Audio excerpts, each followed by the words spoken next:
മോളെ എനിക്ക് മനസ്സിലാവാത്തോണ്ട് ചോദിക്കുക. എല്ലാം നശിപ്പിക്കാനായിട്ട് കലിതുള്ളി നടന്ന വിക്രമാണ് ഇപ്പൊ പോയത്.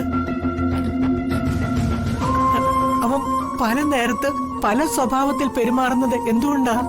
അതിന് കാരണമുണ്ട് അച്ഛമ്മേ. ശരിക്കു പറഞ്ഞ ഏട്ടനൊരു പാവാ. ഏട്ടൻ ജീവിച്ചു വന്ന സാഹചര്യങ്ങളാ ഏട്ടനെ ഇത്തരത്തിൽ മാറ്റിയത്. ശരിയായിരിക്കും. ഞാൻ വന്ന അന്ന് മുതൽ വിക്രമനെ ശ്രദ്ധിക്കുക. ഈ വിഷയം ഇങ്ങനെ പൊതിഞ്ഞു വെച്ചാൽ ശരിയാവില്ല. മാധവനെ വന്ദനയൊക്കെ അറിയിക്കണം. അവര് വിചാരിച്ചാലേ ഈ വിക്രമനെ നേർവഴിക്ക് കൊണ്ടുവരാൻ പറ്റൂ. അച്ഛമ്മേ പ്ലീസ്, ഏട്ടന്റെ ഈ സ്വഭാവം ഒരു കാരണവശാലും അച്ഛനും അമ്മയും ചേച്ചിയൊന്നും അറിയരുത്. അവരുടെ മനസ്സമാധാനം കൂടി ഇല്ലാതാക്കരുത് അച്ഛമ്മേ.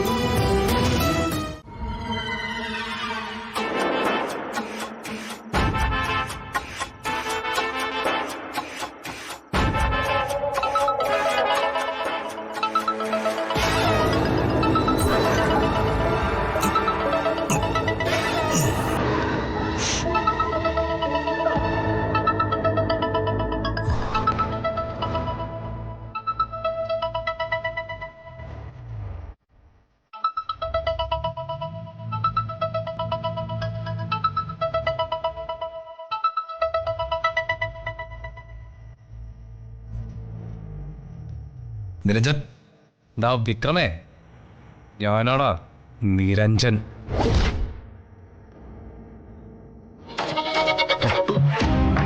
നീ എന്റെ നെഞ്ചത്ത് വെക്കാൻ ഓർഡർ ചെയ്ത റീത്തുണ്ടല്ലോ, അത് വേണ്ടാന്ന് വിളിച്ച് പറഞ്ഞേക്ക്. ചത്തിട്ടില്ലടാ.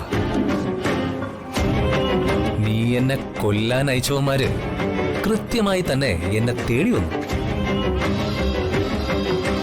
പക്ഷേ ചോര കണ്ട് അറപ്പ് തീർന്നവനാണ് ഞാനെന്ന് നീ എന്താണ് അവരോട് പറയാത്തത്? പറഞ്ഞില്ലേലും ഇപ്പോ അവന്മാർക്കത് മനസ്സിലായി കാണും. ഇനി ഈ ജന്മത്തില് അവന്മാര് കൊട്ടേഷനൊന്നും എടുക്കാൻ പോകുന്നില്ല. എല്ലാത്തിനും മൾട്ടിഫാക്ചറാ.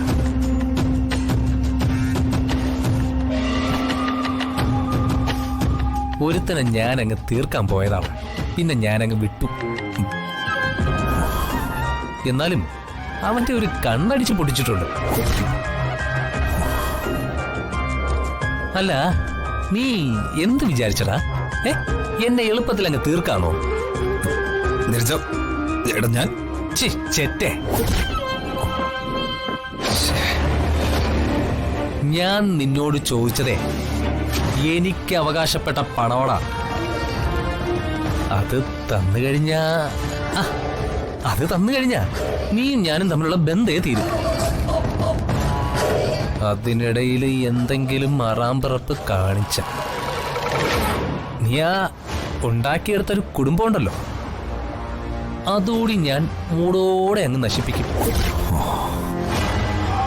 എന്റെ മൂന്നാം കണ്ണ് തുറന്ന് ഞാൻ ചുട്ടു ഭസ്മമാക്കും. പിന്നെ നിന്റെ ഏറ്റവും പ്രിയപ്പെട്ടത് നിന്റെ ഭാര്യയാണല്ലോ.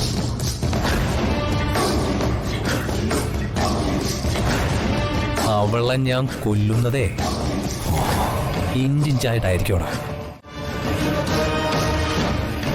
അതും തെളിവ് സഹിതം. അങ്ങനെ പതിയെ പതിയെ നിന്റെ ഓരോരോ രഹസ്യങ്ങളായിട്ട് ഞാൻ അവളെ അറിയിക്കും. ഗർഭിണിയായിരിക്കുന്ന ഒരു പെണ്ണിനെ നിന്റെ വിശേഷങ്ങളൊക്കെ അറിയിച്ചാലുള്ളൊരു ഷോക്ക് നിനക്ക് ഊഹിക്കാലോ അല്ലേ? വേണ്ട, വേണം. നീ എന്റെ ജീവൻ എടുക്കാനല്ലേ ആളെ വിട്ടത്? ഞാനേ ജീവനോടെ നിന്നെ അങ്ങ് ദഹിപ്പിക്കാൻ പോവാണ്. സ്വയം ഉരുകി ഉരുകി നീ മരിക്കണം. അവള് നിന്റെ ഭാര്യ ഉണ്ടല്ലോ, ഒന്നുകിൽ അവൾ ആത്മഹത്യ ചെയ്യും, അല്ലെങ്കിൽ കുഞ്ഞിന്റെ മുഖം നിന്നെ ഒന്ന് കാണിക്കുക കൂടി ചെയ്യാതെ നിന്നെ വിട്ടകലും. അങ്ങനെ മൂഷിക സ്ത്രീ വീണ്ടും മൂഷിക സ്ത്രീ ആയതുപോലെ നീ വീണ്ടും അനാഥനോ നിന്നെ ഉണ്ടല്ലോ ഞാൻ നടു റോഡിൽ ആരോരുമില്ലാത്തവനായിട്ടും നിർത്തും.